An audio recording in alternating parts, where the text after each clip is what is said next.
Welcome to Italiano Tales. Learn Italian through simple and beautiful stories. Il giorno in cui mia madre entrò nel mio ospedale come paziente, per poco non mi cadde la cartella dalle mani. Avevo già aiutato molti pazienti, bambini, anziani, famiglie povere e famiglie ricche. Sapevo come mantenere la calma, sapevo come comportarmi da medico, ma questa volta era diverso. Guardai il nome sulla cartella, Rosa Bianchi, mia madre. Per alcuni secondi non riuscii a muovermi. Lessi di nuovo il nome sperando di essermi sbagliato, ma non mi stavo sbagliando. Un'infermiera era accanto a me e disse gentilmente: «Dottore, la paziente della stanza 314 è pronta». Stanza 314. Camminai lentamente lungo il corridoio bianco dell'ospedale. Le mie scarpe producevano un leggero rumore sul pavimento. Il mio cuore batteva troppo in fretta. Non parlavo con mia madre da 8 anni e adesso mi stava aspettando, non come mia madre, come mia paziente. Mi chiamo Marco. Ho 32 anni, lavoro come medico in un grande ospedale di città. Oggi la gente mi considera una persona di successo. Mi rispettano, si fidano di me. Ma molti anni fa ero soltanto un ragazzo solo in una piccola casa. Sono cresciuto con mia madre e mia sorella minore, Lili. Mio padre morì quando avevo 9 anni. Dopo la sua morte, la nostra casa diventò fredda. Mia madre lavorava in un piccolo negozio. Tornava a casa stanca ogni sera, ma la sua rabbia sembrava sempre trovare me. Non Lili, mai Lili. Lili era la sua preferita. Era carina, allegra e amata da tutti. Mia madre le comprava vestiti, giocattoli e buon cibo. Ma quando io avevo bisogno di qualcosa per la scuola, c'era sempre un problema. Una sera, quando avevo 12 anni, ero seduto al tavolo con i miei compiti. «Mamma», dissi con cautela, «la mia scuola organizza una gara di scienze. Vorrei partecipare. Ho bisogno di alcuni materiali». Lei non alzò nemmeno lo sguardo. «Quanto costano?» $20, risposi. Si voltò verso di me con uno sguardo arrabbiato. $20? Marco, pensi che io abbia soldi da buttare? È per la scuola, dissi piano. Lei rise freddamente. Hai sempre bisogno di qualcosa. Libri, carta, soldi. Smettila di chiedere. Poi chiamò Lili dal soggiorno. Lili, domani andremo a comprarti un vestito nuovo per la festa della scuola. Lili sorrise e la abbracciò. Io rimasi in silenzio con il mio progetto di scienze tra le mani. Quella notte piansi nella mia stanza. Non per la gara, ma perché finalmente capii una cosa dolorosa. Mia madre amava Lili in modo diverso. Forse non amava affatto me. Con il passare degli anni smisi di chiederle aiuto. Lavoravo dopo la scuola, consegnavo giornali. Lavavo i piatti in un piccolo caffè, aiutavo un anziano a riparare biciclette. Ogni piccola moneta che risparmiavo era per la scuola. Quando avevo 16 anni, il mio insegnante di biologia, il signor Carter, mi chiese di fermarmi dopo la lezione. Marco, disse, hai ottenuto il punteggio più alto della scuola. Lo fissai. Davvero? Lui sorrise. Sei molto bravo nelle scienze. Hai mai pensato di diventare medico? Per poco non scoppiai a ridere. Un medico è impossibile. Perché impossibile? La facoltà di medicina costa troppo. Il signor Carter mi guardò seriamente. Esistono delle borse di studio. Dovresti provarci. Quella notte non riuscii a dormire. Per la prima volta immaginai una vita diversa. Una vita in cui non ero il figlio dimenticato. Una vita in cui potevo diventare qualcuno di utile, qualcuno rispettato, qualcuno che contava davvero, un medico. Ma quando lo dissi a mia madre, il suo volto diventò duro. Stavamo cenando. Voglio diventare medico, dissi. Lei posò il cucchiaio. Un medico? Sì. Il signor Carter ha detto che posso fare domanda per delle borse di studio. Lei scosse la testa. Smettila di sognare, Marco. Mi fece male il petto. Posso farcela? No, disse. Dopo la scuola troverai un lavoro. Questa famiglia ha bisogno di soldi. Se divento medico, più avanti potrò aiutare di più. Lei colpì il tavolo con la mano. Ho detto di no. Poi pronunciò parole che non ho mai dimenticato. Se qualcuno in questa casa merita l'università, quella è Lily. Lei ha un futuro. La stanza diventò silenziosa. Lily abbassò lo sguardo sul piatto.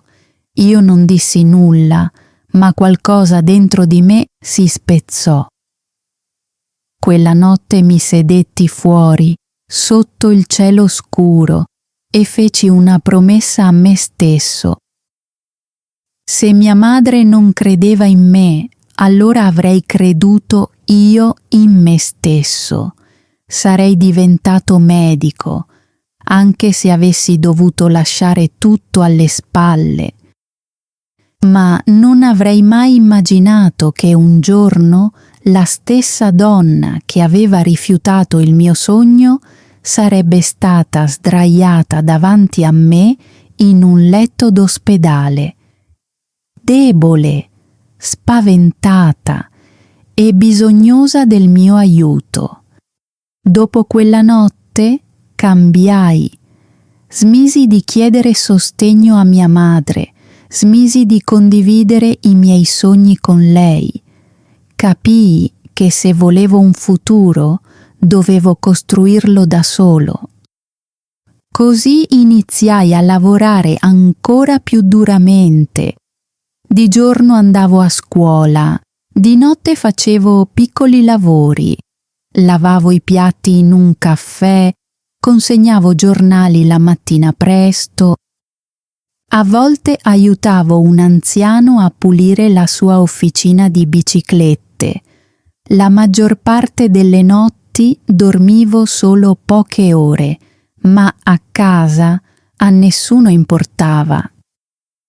Mia madre non mi chiedeva mai perché fossi stanco, non mi chiedeva mai se avessi mangiato, non mi chiedeva mai se la scuola fosse difficile. per lei ero utile solo quando portavo soldi a casa. Una sera tornai dal caffè. La mia camicia odorava di caffè, sapone e cibo fritto. Le mie mani erano doloranti. Quando entrai in casa, mia madre e Lily erano sedute in soggiorno, ridevano insieme. Sul pavimento c'erano diverse borse della spesa. «Ciao», dissi piano. Nessuna delle due rispose. Andai in cucina e aprì il frigorifero. C'erano solo del riso freddo e un po' di zuppa. Poi vidi una delle borse della spesa di Lily. Dentro c'era un paio di scarpe nuove. Sembravano costose. Mia madre entrò in cucina e mi vide mentre le guardavo. «Non toccare le cose di Lily», disse bruscamente. «Stavo solo guardando», risposi. «Non sono tue». Le sue parole erano brevi, ma ferivano profondamente. L'anno successivo era il mio ultimo anno di liceo, era l'anno più importante della mia vita. Se volevo ottenere una borsa di studio, dovevo avere voti perfetti, così studiavo in ogni minuto libero. Ma mia madre rendeva tutto più difficile. Cominciò a chiedermi soldi. «Marco, dammi $20. Marco, mi servono soldi per pagare le bollette. Marco, prestami qualcosa, te li restituirò». Ma non li restituiva mai e in qualche modo aveva sempre soldi per Lily, vestiti nuovi, nuovi trucchi, un telefono nuovo. Un giorno non riuscii più a restare in silenzio. «Mamma», chiesi, «perché chiedi sempre soldi a me?» Lei sembrò infastidita. «Vivi qui, no?» «Sì, ma mi pago da solo tutto quello che serve per la scuola». Lei incrociò le braccia. «Allora lavora di più, fai parte di questa famiglia». Volevo dire, «Davvero ne faccio parte?» Ma rimasi in silenzio, continuai a studiare, continuai a lavorare, continuai a sperare. Poi, un pomeriggio, arrivò una lettera. Veniva da una grande università. Le mie mani tremavano mentre la aprivo.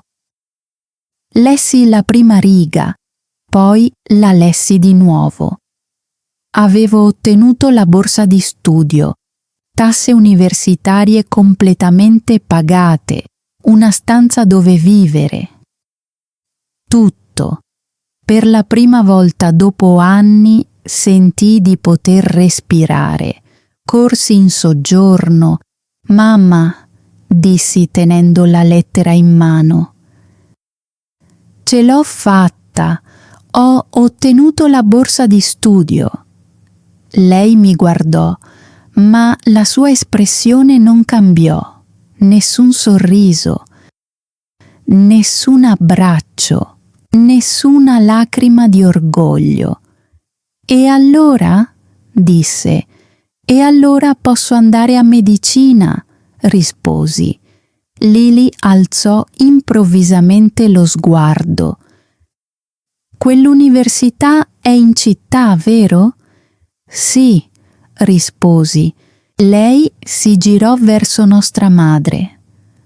«Anche il mio istituto di moda è lì». L'espressione di mia madre cambiò immediatamente. Sembrava entusiasta. Poi prese la lettera dalle mie mani e la lesse. «Marco», disse lentamente, «se vai in quella città puoi aiutare Lily. Aggrottai la fronte. Che cosa intendi?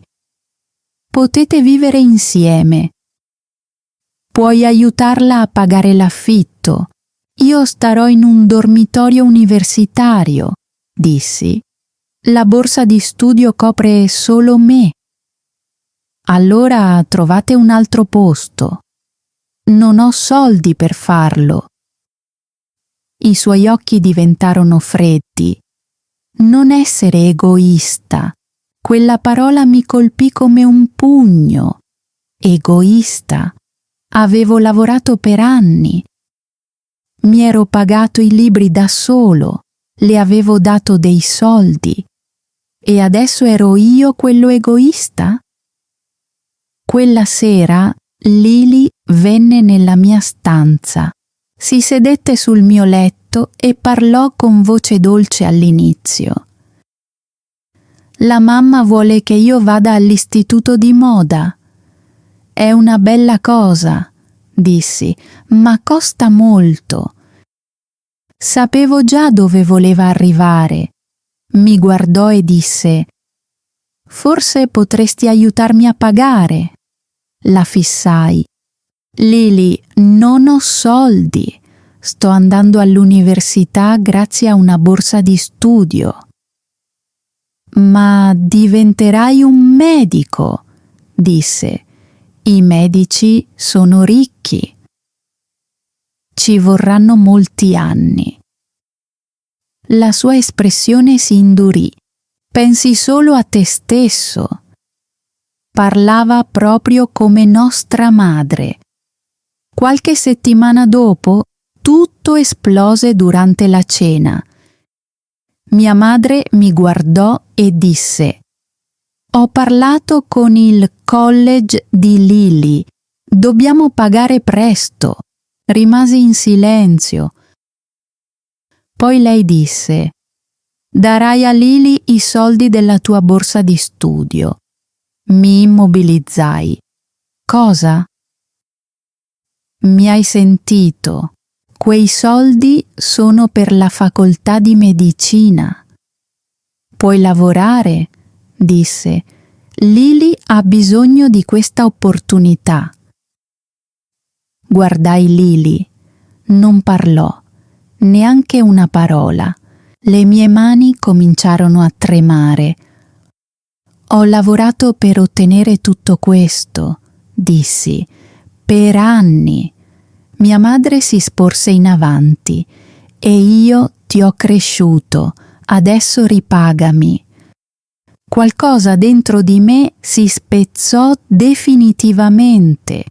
Mi alzai in piedi. No, dissi. I suoi occhi diventarono taglienti. Che cosa hai detto? Ho detto no, non rinuncerò al mio futuro. Anche lei si alzò. Ragazzo ingrato. Non sono ingrato, risposi. Sto scegliendo la mia vita. Poi pronunciò le parole che misero fine a tutto. Se vai a studiare medicina, non tornare più. La stanza sprofondò nel silenzio. Guardai Lily, sperando che dicesse qualcosa, ma lei abbassò lo sguardo sul piatto. Fu allora che capii. Ero solo in quella famiglia. Così, quella notte, preparai la mia borsa e me ne andai. Pensavo che andarmene fosse il dolore più grande che avrei mai provato. Ma 8 anni dopo, mentre camminavo verso la stanza 314, scoprii che mia madre aveva nascosto qualcosa di ancora peggiore. Passarono 8 anni. In quegli 8 anni non tornai mai a casa. Andai in città. Entrai alla facoltà di medicina. Studiavo al mattino, lavoravo di notte. notte e dormivo solo quando il mio corpo non riusciva più a reggere. Molte volte ebbi voglia di mollare. La facoltà di medicina era difficile. La vita era costosa. Ero solo. Ma ogni volta che mi sentivo debole, ricordavo le parole di mia madre. Se te ne vai, non tornare più. E così non tornai. Continuai ad andare avanti. Lentamente diventai la persona che avevo sempre sognato di essere, un medico. Adesso la gente mi chiamava Dottor Marco, mi rispettavano, mi affidavano le loro vite.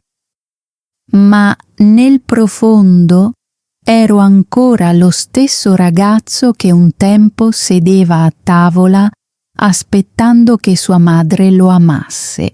Poi, una mattina, tutto il mio passato tornò all'improvviso. Stavo lavorando nel reparto di emergenza quando un'infermiera si avvicinò rapidamente. «Dottor Marco?» disse. «Abbiamo una paziente con un grave problema cardiaco che sta per essere trasferita nel suo reparto». Presi la cartella. «Come si chiama la paziente?» L'infermiera abbassò lo sguardo sul foglio. «Rosa Bianchi». La mia mano si fermò. Per un istante tutti i rumori dell'ospedale scomparvero. Rosa Bianchi, mia madre. Fu così che mi ritrovai a camminare verso la stanza 314. Ogni passo sembrava pesante. Continuavo a farmi le stesse domande. Perché qui? Perché oggi? Perché proprio io? Quando arrivai davanti alla porta, rimasi fermo fuori per alcuni secondi. Poi feci un respiro profondo e la aprii. Lei era sdraiata sul letto. Diversi macchinari erano collegati al suo corpo. Il suo viso era pallido.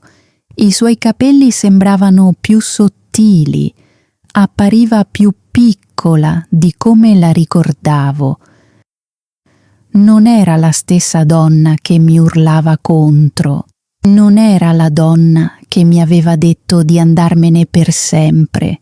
Questa donna sembrava debole, malata, spaventata. Aprì lentamente gli occhi. All'inizio sembrava confusa, poi mi riconobbe. «Marco?»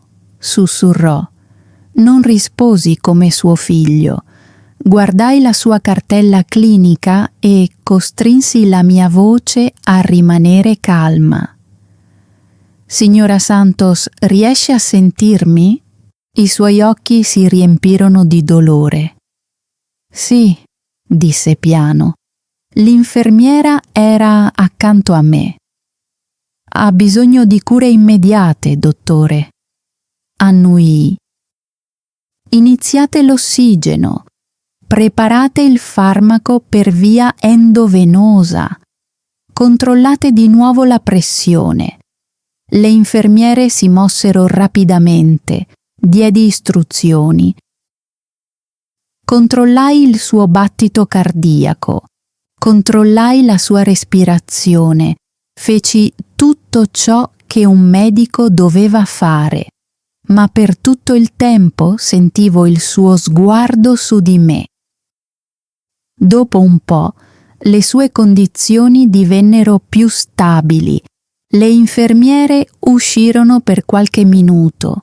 Poi rimanemmo solo noi, un medico e una paziente, una madre e un figlio, ma nessuno dei due sapeva più come esserlo.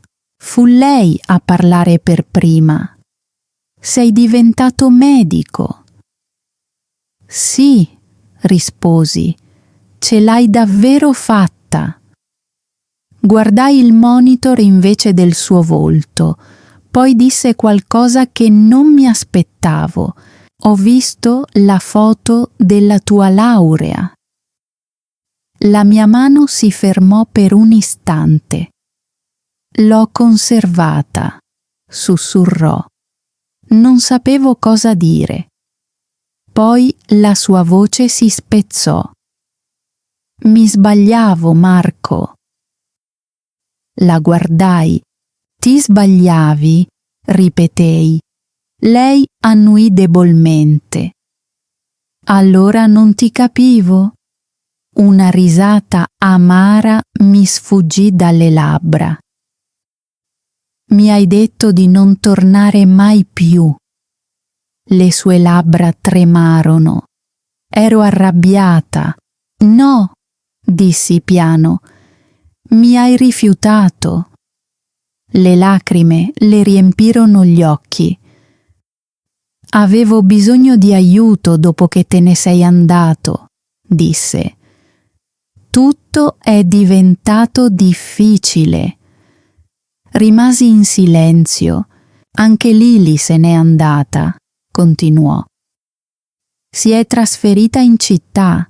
Dopo un po' ha smesso di chiamare. Ha smesso di aiutarmi. La guardai freddamente. Quindi sei rimasta sola? Lei annuì. Sì. Poi disse: ho venduto la casa. Il mio corpo si irrigidì. La casa? Per pagare le spese mediche, sussurrò. Non avevo altra scelta.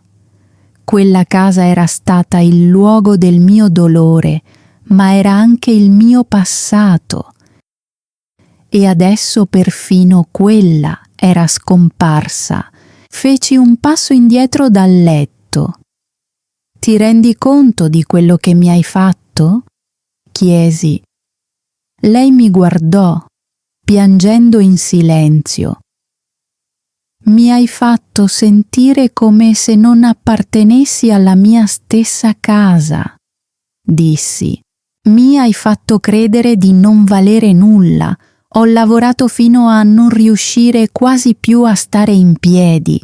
Ho studiato con la fame. Ho dormito in una piccola stanza, chiedendomi perché mia madre non riuscisse ad amarmi. Le sue lacrime scorrevano sempre più velocemente.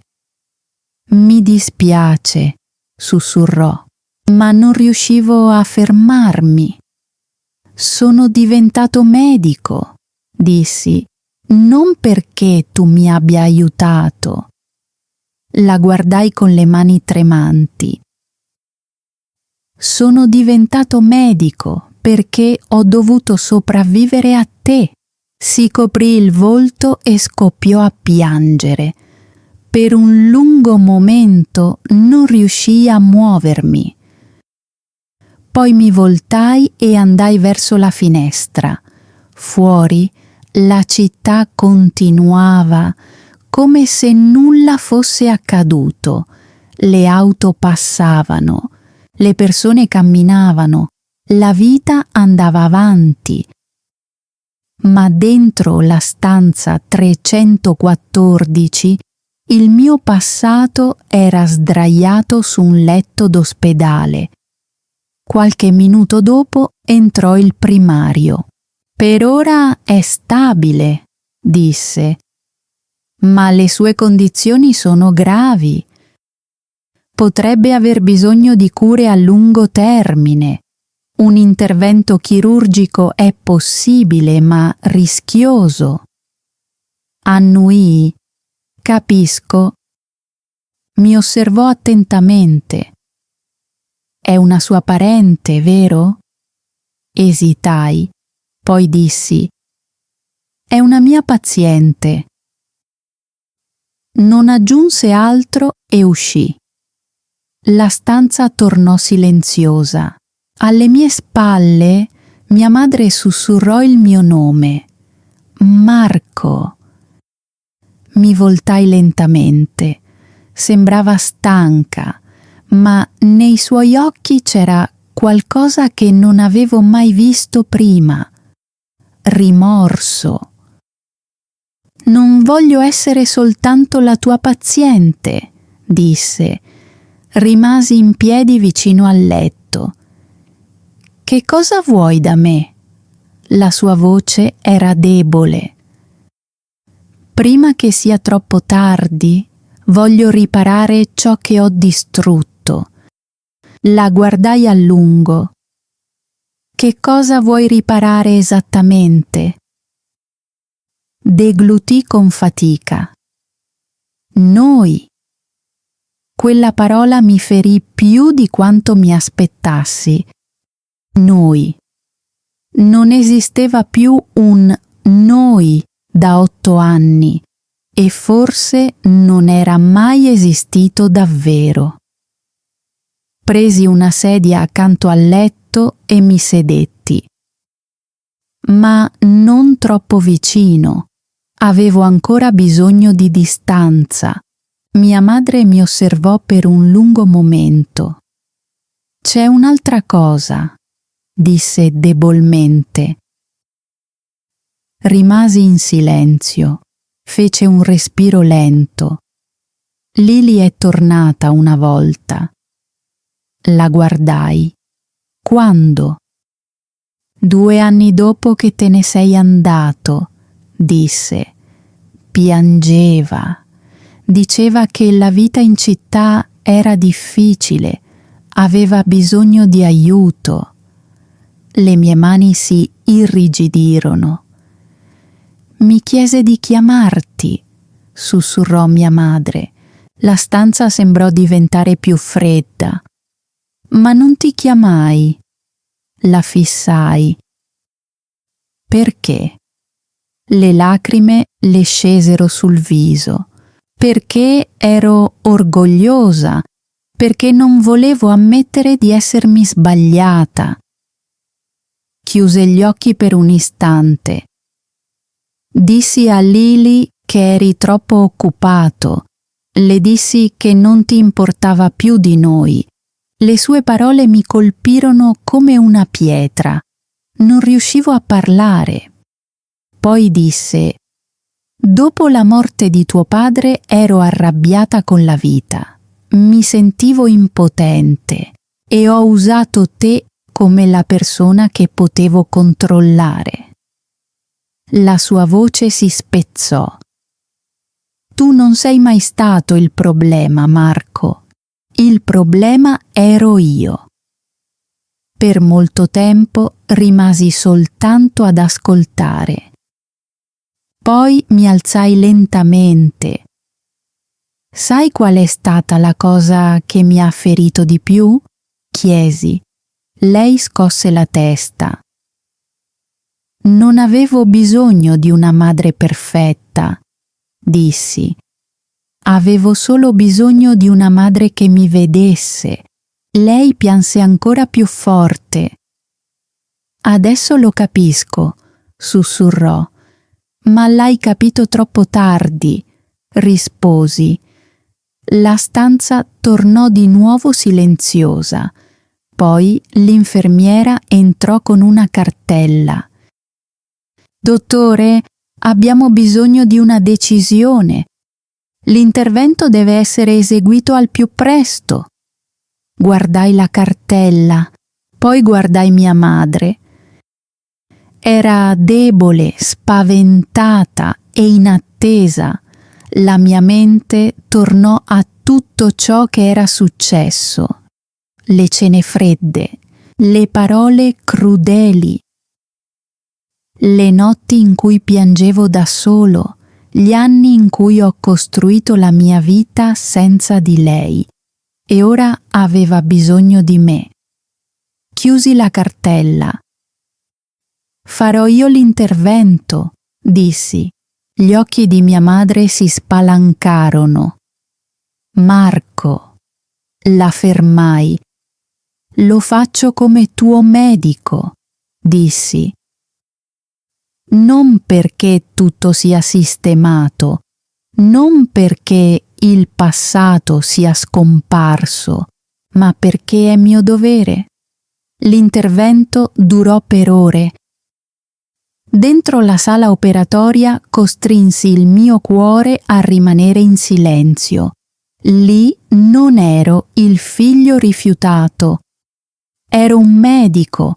Ogni movimento era importante. Ogni secondo era importante.